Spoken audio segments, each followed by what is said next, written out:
ہمارا گھر بھی مختلف افراد سے مل کر بنا ہے، اور اس میں ان کے مختلف جو ہے وہ رسپانسبلٹیز ہیں، اور ان کو جوڑنے کے لیے اللہ تعالیٰ نے شریعت یعنی دین اسلام کو ہمیں عطا فرمایا، اور نبی اکرم صلی اللہ علیہ وسلم نے اپنی گھریلو زندگی گزار کر ہمیں دکھایا کہ کس طرح سے زندگی گزارنی چاہیے، جو دنیا کا بھی فائدہ ہے، آخرت کا بھی فائدہ ہے۔ ماں باپ جو ہے وہ اپنی اولاد سے محبت کرتے ہیں۔ ماں جو ہے تربیت کر رہی ہے، بچے کو پال رہی ہے، باپ جو ہے وہ اب کہتا ہے کہ مجھے رسپانسبل لائف گزارنی چاہیے کیونکہ اب میرے بچے ہو گئے ہیں، اور وہ روزی روٹی کے اندر جو ہے سیریسلی کام کرتا ہے، گھر میں لاتا ہے، میاں بیوی مل کر یہ خدمت کر رہے ہوتے ہیں۔ یہی بچے جب بڑے ہو جاتے ہیں، جوان ہو جاتے ہیں، تو اب آپ دیکھیں کہ یہ بچے جو ہیں اب تبدیل ہونے لگ جاتے ہیں۔ یہ کہتے ہیں کہ جنریشن گیپ ہو گیا۔ بھئی کیسے جنریشن کا گیپ ہو گیا؟ آپ خود سوچیں، یہ تو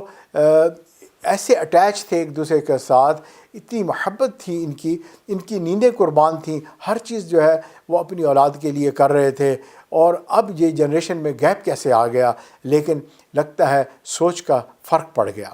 سوچ کا فرق کیوں پڑتا ہے؟ اس کی وجہ یہ ہوتی ہے کہ ماں باپ جو ہے وہ اپنے بچوں کو روک ٹوک کرتے ہیں، وہ اپنی ذمہ داری سمجھتے ہیں کہ ہم نے اپنے بچوں کو سمجھانا ہے، بتانا ہے۔ اسی طرح ماں باپ ہی ہوتے ہیں جو ڈیسیژن کرتے ہیں میرا بچے کو کون سی تعلیم حاصل کرنی چاہیے، کس پروفیشن میں جانا چاہیے، وہ اس کو گائیڈنس دیتے ہیں، اس کے اوپر پیسے خرچ کرتے ہیں۔ کوئی ماں باپ دین کے اندر جو ہے بچے کو دینداری میں فلرش کرتے ہیں، کچھ دنیا کی فکر کرنے والے دنیا کے اندر اس پر محنت کر رہے ہوتے ہیں، کچھ ماں باپ دونوں چیزوں میں محنت کرتے ہیں، دین اور دنیا کے اندر اپنے بچے کو اس دنیا میں بھی کامیاب دیکھنا چاہتے ہیں اور آخرت میں بھی کامیاب دیکھنا چاہتے ہیں۔ شاعر کہتا ہے میں اسے سمجھوں ہوں دشمن جو مجھے سمجھائے ہے۔ اب ماں باپ تو سمجھا رہے ہیں اور وہ یہ دل میں سمجھ رہے ہیں کہ یہ میرے دشمن ہیں، حالانکہ وہ دشمن نہیں ہوتے، بلکہ وہ تو جو ہے اس کو سمجھا بتا رہے ہوتے ہیں اور جو ہے اس کو بنانا چاہ رہے ہوتے ہیں، وہ ان کے محسن ہوتے ہیں، لیکن جو ہے بچہ جو ہے ان کو محسن سمجھنے کی بجائے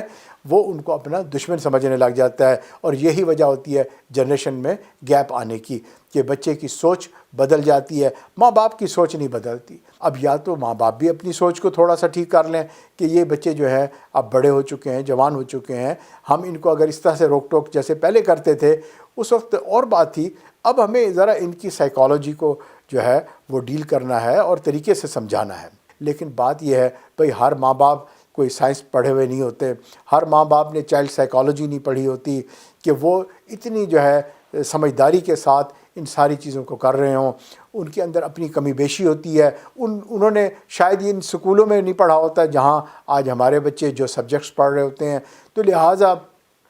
ایک ڈفرینس تو ضرور ہوتا ہے، ان کے ایکسپیرینسز ڈفرینٹ ہوتے ہیں، شاید وہ اپنے حالات کے مطابق بات کر رہے ہوں گے، بچے اپنے حالات کے مطابق بات کر رہے ہوں گے، تو اس میں بہتر یہ ہے کہ تحمل مزاجی ہونی چاہیے دونوں کے درمیان میں، اور پھر جو ہے یہ بات آسانی سے جو ہے ہینڈل ہو سکتی ہے۔ کہ بعض اوقات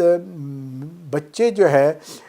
وہ یہ چاہتے ہیں کہ ماں باپ ہمارا بھی مشورہ سنیں۔ اب ایسی سچویشن میں کیا ہوتا ہے کہ مزاجاً بعض اوقات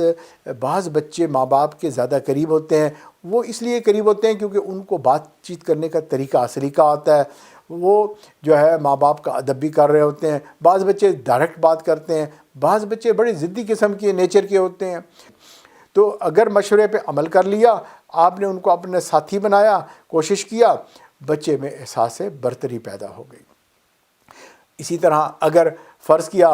بعض ماں باپ ہوتے ہیں وہ کہتے ہیں جی بچے ہمارے کام میں دخل ہی نہ دیں، بات ہی نہیں کریں ہم سے، لہٰذا وہ ہر بات پہ جھٹکتے رہتے ہیں۔ اب اگر وہ جھٹکتے رہیں گے اور بچے کی کسی اچھی اوپینین کو بھی نہیں لیں گے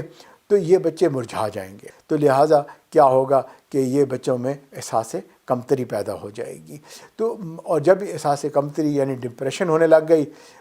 یا اس کو جو ہے وہ ایروگنٹ بچے ہونے لگ جاتے ہیں، تو دو ایکسٹریم کے اندر بعض اوقات جب مس ہینڈلنگ ہوتی ہے تو بچے چلے جاتے ہیں، اور جب یہ سچویشن آئے تو اس گیپ جو ہے وہ کریٹ ہو جاتا ہے ماں باپ